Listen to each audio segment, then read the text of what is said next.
Je vais vous parler du père Bernardin de Quimper, gouverneur d'une théocratie douce et féconde à l'île Bourbon dès la fin du XVIIe siècle.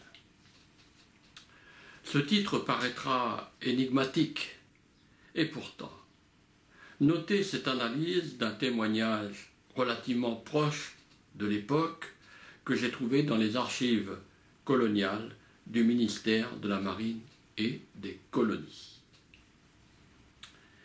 Il y a eu ceci de remarquable à Bourbon sous Louis XIV, c'est que le suffrage y fonctionna comme chose toute naturelle, et cela sans approbation ultérieure du pouvoir métropolitain.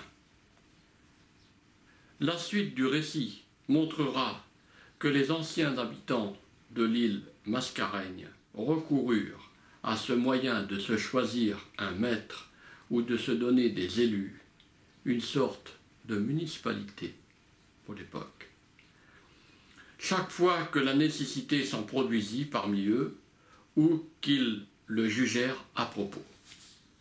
Nous en verrons des exemples jusqu'en 1731, époque à laquelle 3 députés nommés par le suffrage furent envoyés en France aux frais des habitants pour soutenir leur cause dans une affaire d'intérêt commercial. Il faut pourtant interpréter cette phrase avec prudence. Le pouvoir central laisse faire ou même ne désapprouve pas a posteriori ce genre d'élection démocratique parce qu'il ne s'intéresse pas vraiment au sort de quelques centaines de malheureux colons perdus sur une île lointaine à l'autre bout du monde.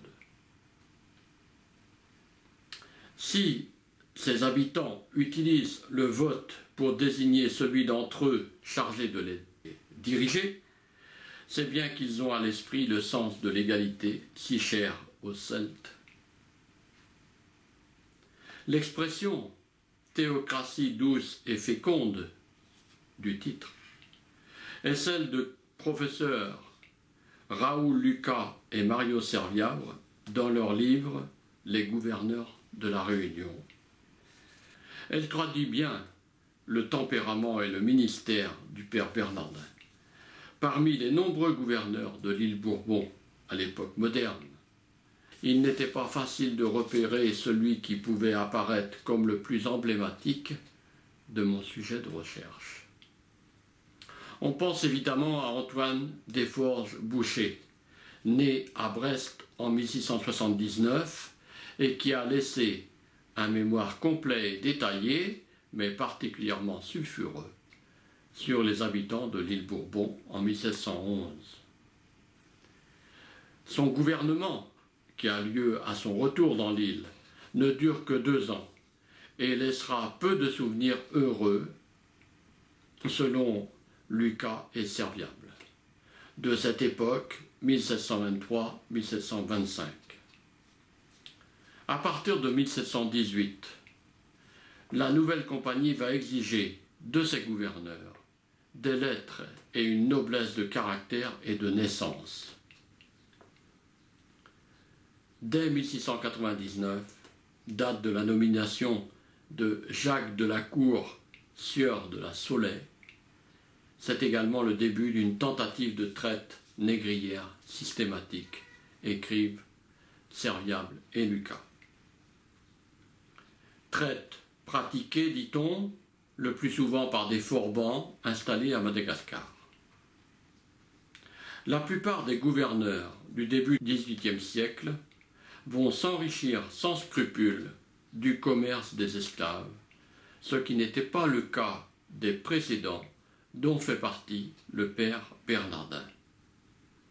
Rappelons que les statuts de la compagnie de Colbert de 1664 interdisaient l'esclavage. Ce n'est qu'en 1717 que la Compagnie des Indes, désireuse de mettre l'île Bourbon en valeur et surtout d'en faire un investissement rentable pour ses capitaux, institue la traite et l'esclavage pour son propre compte. Avant cette date, la traite reste donc une activité illégale. Né en 1634 à Quimper, Bernardin y a été nommé prêtre de l'ordre des Capucins à l'âge de 22 ans. De lui, disent les témoignages d'époque, on sait peu sur sa provenance, si ce n'est qu'il est né sur les rives de l'Odette, mais ses origines précises restent obscures.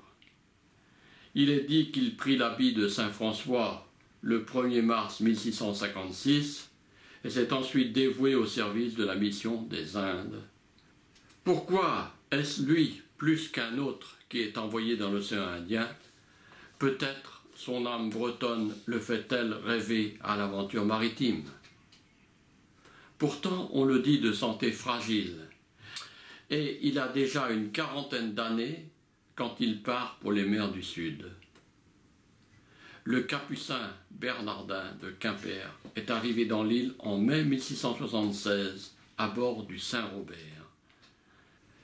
C'est ce navire qui a ramené de Surat les rescapés du massacre du Fort Dauphin à Madagascar et que André Deslandes, futur fondateur de Chandernagore, a croisé dans la baie de Saint-Paul lors de son escale sur la route des Indes.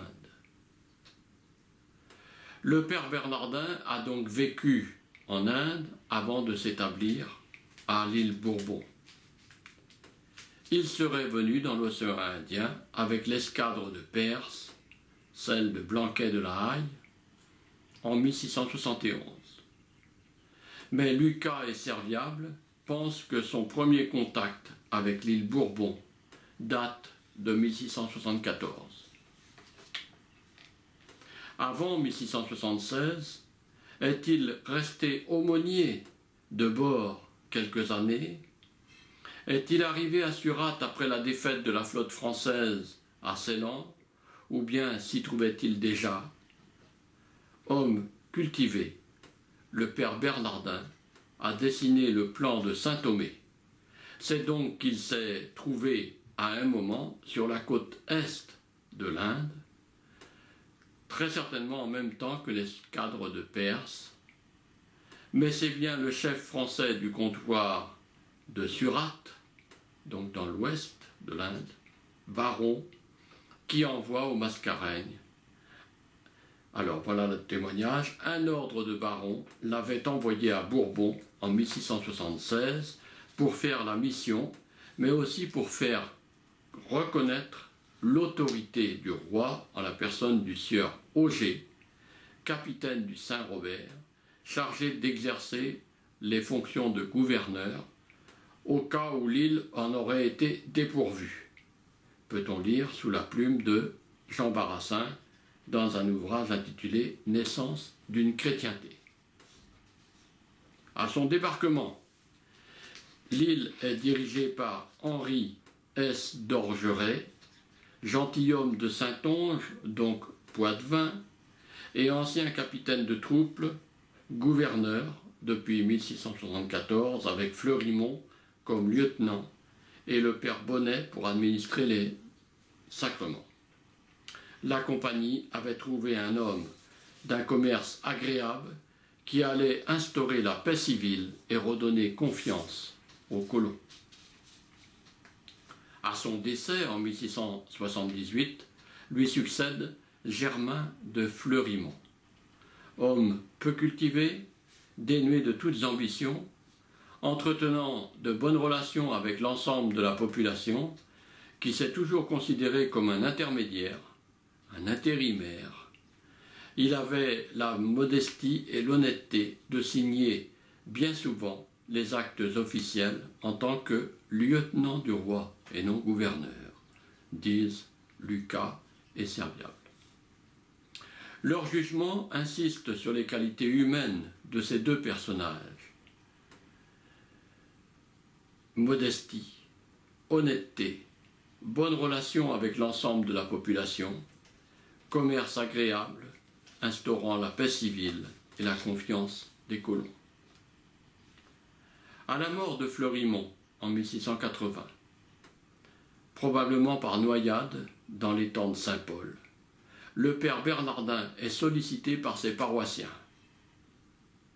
Si les colons le choisissent comme gouverneur, c'est tout simplement parce que l'homme est instruit. Ses lettres et ses rapports en font foi. La Bibliothèque nationale conserve de lui les plans qu'il a dressés de Madère et de Saint-Thomé. De plus, son esprit pratique, sa connaissance des hommes, son énergie ainsi que son expérience font de lui l'homme de la situation en dépit de sa santé précaire. Et il va assumer cette nouvelle responsabilité pendant plus de 6 ans, dans le même état d'esprit que ses 2 prédécesseurs. À son départ de Bourbon, il confie le commandement à Jean-Baptiste Drouillard, qui fut mou et maladroit, toléré mais sans légitimité. C'est toujours un témoignage de Lucas et Serviable.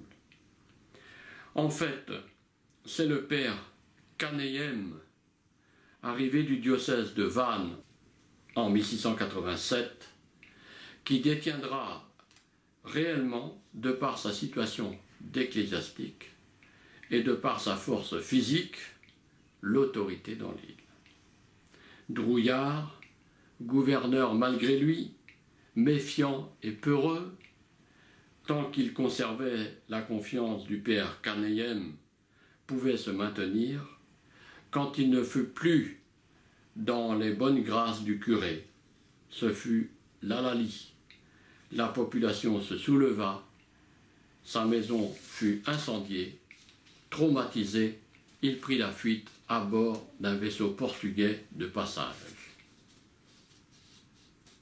Même si cette époque post-bernardienne apparaît troublée avec un gouverneur faible et un curé effervescent de 1680 à 1686, l'absence de militaires et la diplomatie du père Bernardin aidant, la vie à Bourbon sera paisible. Pendant une quinzaine d'années, surtout de 1674 à 1686, grâce à l'intelligence sociale de 3 personnages historiques originaires de l'ouest de la France, d'Orgeret, Fleurimont et Bernardin, et même jusqu'en 1689, malgré l'état d'abandon de l'île par la compagnie et l'indigence des colons, le calme règne entre les habitants. Cela contraste de façon flagrante avec l'administration de 2 gouverneurs qui précèdent et suivent cette période. Jacques de la Hure jusqu'en 1674 et Habert de Vauboulon à partir de 1689 se révèlent intolérants, orgueilleux et brutaux. Le premier mégalomane et paranoïaque qui rançonnait et martyrisait les Noirs et fait fusiller puis découper son garde-magasin pour en exposer des morceaux, ce qui provoque la fuite des colons épouvantés dans les hauts de l'île, est mis au fer par Jacob de la Haye lors de son passage, puis rapatrié, jugé et exécuté en France. Le second de Vauboulon, avare, autoritaire et libidineux, qui rançonnera à tout propos la population et ne se privera pas d'incarcérer des hommes pour des motifs futiles afin de pouvoir importuner leurs épouses, meurt empoisonné dans le cachot où l'ont enfermé les colons. Ces observations montrent bien 2 types de comportements totalement opposés des gouverneurs, mettant en lumière des caractères de civilisation fondamentalement différentes. Mais celui qui offre le plus de qualités humaines reste le père Bernardin, car à la paix sociale, il ajoute un début de développement économique et inculqua tout de même le respect à son peuple et sut au moment voulu faire preuve d'autorité. Les qualités du prêtre ne se manifestent pas qu'au moment de sa prise de pouvoir, mais dès son arrivée dans l'île. Rappelons que l'homme est instruit, ses lettres et ses rapports en font foi. Et il a surtout l'esprit pratique et prévoyant, puisqu'il a ramené de l'Inde des graines de cotonnier.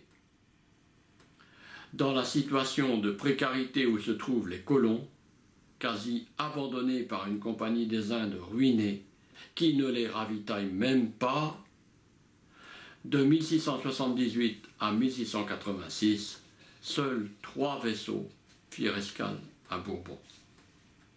Les cotonniers du père Bernardin sont d'une grande utilité. Il témoigne lui-même avoir imposé aux veuves et aux filles de savoir filer et coudre pour obtenir le sacrement de mariage. Alors voilà ce qu'il dit, ce qu'il écrit. Le coton que j'ai fait semer dans le pays, il vient fort bien et est plus fort et plus luisant que celui des Indes, au dire des Portugaises qui y sont. Ce qui est cause que je déclarais aux femmes et filles qui y sont, que je ne marierai plus ni veuve ni fille qui ne sut filer et coudre, d'où elles ont pris l'occasion de si bien instruire l'une que l'autre, que présentement elles savent ce qui est des exercices pour subvenir aux nécessités de leur ménage. On le voit, Bernardin est d'abord un missionnaire. C'est, rappelons-le, la raison première de sa présence dans les mers du Sud. Même dans l'extrême pauvreté de l'île Bourbon, malgré des moments de découragement bien compréhensibles, le père Bernardin poursuit plus ou moins ses activités religieuses, honorant en fonction de sa disponibilité des messes, des actes de naissance, des baptêmes et des mariages entre Saint-Paul-Saint-Denis et Sainte-Suzanne. Il œuvre également pour la création d'hospices. C'est peut-être de cette époque que date la première chapelle à Saint-Denis, que l'on précise avoir été située derrière l'actuelle préfecture, selon la configuration du plan de Saint-Denis dressé par Paradis en 1735. On peut donc effectivement appeler la gouvernance du père Bernardin une théocratie douce et féconde. De là à la comparer à une république ecclésiastique, comme le fait le journal de l'île de la Réunion en l'an 2000, il y a un pas politique anachronique que je ne ferai pas. Féconde n'est pas un adjectif usurpé, car l'ecclésiastique s'inquiète aussi du manque d'épouses pour les colons. Et en novembre 1678, cette population va s'enrichir d'un apport original. Un groupe d'une quinzaine de jeunes indiennes, accompagnées de Manuel Texer, vient s'établir à Bourbon. Ce sont en fait de jeunes métisses indo-portugaises d'une beauté incomparable. Manuel Texer, ancêtre de tous les Téchers réunionnais, devait lui-même faire souche dans l'île. Ce Portugais des Indes mulâtre aura 14 enfants en 2 mariages. L'ancêtre normand de mon épouse, Jacques Maillot dit Labrière, rescapé du massacre de Fort-Dauphin, arrivé dans l'île en provenance de l'Inde en 1676, a pour première conjointe André Texer en 1679. Il a donc voyagé sur le même navire que le père Bernardin, le Saint-Robert, et a dû attendre 3 années avant de pouvoir convoler avec une métisse indienne. Celle-ci lui donne 3 enfants, dont un fils, Michel, ancêtre lui aussi de mon épouse Annick Maillot, qui a donc des racines indiennes très anciennes. Elle a d'ailleurs participé en janvier 2010 à la première grande manifestation de Pondichéry en mémoire de la diaspora indienne de la Réunion. C'est avec beaucoup d'émotion que je l'ai accompagnée sur la terre de sa très ancienne aïeule indienne et assisté à la pose du monument dédié au souvenir des engagés indiens de la Réunion sur le campus de l'auditorium du complexe culturel de l'université de Pondichéry. Sur le plan économique, le père Bernardin est tout aussi fécond en projets, malgré le peu de moyens dont il dispose. Bernardin de Quimper a la foi dans le travail et dans l'avenir de l'île. Il encourage l'agriculture. Innovateur et pragmatique, il souhaite obtenir le procédé d'extraction du sucre pour que la canne utilisée à faire de l'alcool de mauvaise qualité jusqu'à ce moment puisse contribuer au développement de l'île. Ceux qui cultivent la canne à Bourbon se contentent d'extraire le jus de canne pour le transformer par fermentation en un alcool grossier, l'arak. C'est toujours un témoignage de Lucas et Serviable. Ce prêtre est visionnaire, car il entrevoit la potentialité sucrière de l'île plus de 100 ans avant le XIXe siècle. L'unique reproche que l'on pourrait lui faire est d'avoir déclaré vouloir prendre des mesures particulièrement cruelles à l'égard des marrons. Voilà ce qu'écrivent Serviable et Lucas. Il entreprend en vain de combattre le marronnage par la prédication. À regret, il est contraint d'user de répression violente. Il dit qu'aux esclaves voulant se rebeller, il fera couper le pied aux uns et le poignet aux autres. Cela signifie-t-il qu'il l'a mis en pratique? Peut-on d'ailleurs parler d'esclavage et de marronnage important dès cette époque? Avant son départ pour la France, le père Bernardin fera un recensement des habitants. Et voilà ce qu'il écrit. La population totale est de 291, répartie comme suit. Blancs, 102. Jeunes femmes indo-portugaises, 14. Noirs indiens, 12. Métis, 92. Malgaches, 71, dont 14 femmes mariées à des Français. Ces femmes-là ne sont pas esclaves. Quant aux hommes de couleur, noirs indiens, métis et malgaches, ils ne sont pas tous au service des Blancs, puisque certains ont le statut de colons. Les autres vivent-ils réellement la condition d'esclaves, au sens que ce mot prendra plus tard dans les Mascareignes, c'est-à-dire de biens meubles, propriété d'une autre personne, négociable au même titre qu'un objet ou un animal domestique? C'est peu probable. Le fait que certains vont en marronnage ne signifie pas forcément qu'ils sont victimes de mauvais traitements.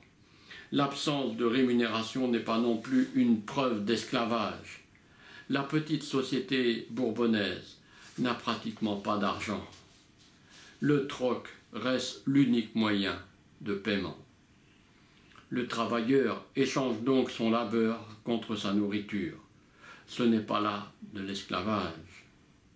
Remarquons que les premiers marrons à Bourbon, malgaches accompagnant Payette en 1663, ne s'éloignent des Blancs que parce que ceux-ci veulent accaparer les 3 seules femmes présentes.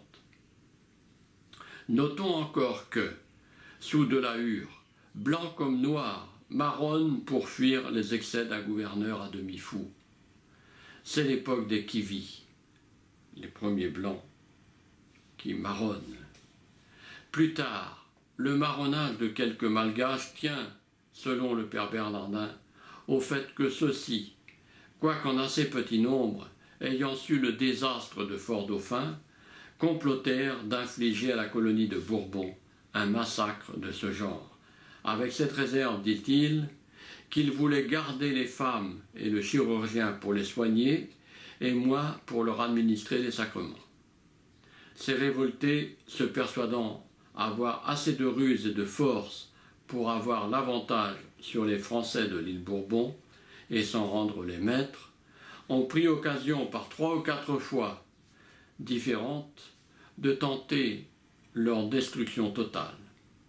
Monsieur d'Orgeret fut donc obligé de se mettre à la tête des Blancs afin de combattre cette insurrection colorée et pour le repos public de faire pendre une partie de ceux qui avaient conspiré. On fut tranquille pendant plusieurs mois, mais la lutte devait recommencer après la mort de monsieur d'Orgeret. N'ayant pas réussi à persuader les rebelles malgaches d'avoir plus de sentiments chrétiens et craignant réellement qu'ils mettent en action leur funeste projet de massacrer tous les Blancs, le brave Bernardin, à contre-cœur, les menaces de sévices corporels, bras ou pieds coupés. Vu sa grande moralité et sa sensibilité, les termes de son mémoire en font foi, il serait bien incapable de mettre de telles mesures en pratique. Seul un déséquilibré comme Delahure pouvait martyriser les Noirs, faire endurer toutes sortes de vexations aux colons, et même fusiller et faire dépecer son propre magasinier. Le gouverneur Bernardin, déjà de santé fragile, épuisé par 15 années passées dans l'océan Indien, souhaite rentrer en France métropolitaine, ne serait-ce que pour solliciter du roi plus d'intérêt à la petite colonie de Bourbon, qui manque de tout, mais a pourtant des atouts intéressants. Rempli de remords, le père Bernardin quitte donc l'île sur le Saint-François d'Assise en novembre 1686. « J'avoue, dit-il, que cette sortie n'est guère louable, puisque j'ai laissé ce pauvre peuple dénué, particulièrement de tout secours spirituel. Sur l'île, en effet, il n'y avait à nouveau plus de prêtres. Mais, durant son voyage, il rédige son mémoire et dresse pour le roi un rapport sur la situation à Bourbon. Des considérations économiques y sont consignées. Bois, tabac, aloès, coton, canne à sucre sont de qualité supérieure à l'île Bourbon, souligne-t-il. Des requêtes précises sont effectuées, comme par exemple la nécessité de faire venir des outils ainsi que des colons qui puissent exercer un métier. Enfin, Bernardin insiste sur un détail qui à ses yeux a son importance. Il faut aussi un gouverneur autorisé de Sa Majesté. De retour en métropole, le moine capucin obtient le 8 mars 1689 le titre officiel de curé de Bourbon et s'apprête à regagner l'île. Le destin voudra qu'ils n'y remettent jamais les pieds. Il décède en effet au cours du voyage à bord du Saint-Jean-Baptiste à l'âge de 55 ans. Bernardin laisse dans l'île l'image d'un homme honnête, bon, peu ambitieux, mais désireux d'améliorer le sort de ses habitants avec un réel souci d'égalité, obstiné et fidèle à ses alliances et à ses responsabilités tant religieuses que politiques, se reprochant même de devoir quitter les lieux sans y laisser un prêtre, ce secours spirituel si nécessaire à l'équilibre social d'un petit monde instable vu son hétérogénéité ethnique. Intelligent, Bernardin est certainement conscient des problèmes d'une interculturalité naissante, connaissant bien l'hégémonie dont son propre pays natal a été victime depuis son annexion au siècle précédent. Bernardin est né en Basse-Bretagne en 1634 et vit là-bas à l'époque des très nombreuses missions d'évangélisation du père Maunoir. Il est donc bretonnant de profonde culture celtique. Julien Maunoir, le grand évangélisateur de la Bretagne, qui a fait l'effort d'apprendre la langue bretonne en 1630 au collège des Jésuites de Quimper et de partager le mode de vie et la culture des Bretons, ne peut être que son modèle. L'esprit ouvert et humaniste du père Bernardin, sa foi de rencontre et de partage avec d'autres civilisations, sa vocation de pionnier religieux ne peuvent qu'en émaner. Malheureusement, il meurt sur le bateau qui le ramène à l'île Bourbon en 1689. Le sort des habitants de l'île aura été sa préoccupation durant les 15 dernières années de sa vie sur Terre.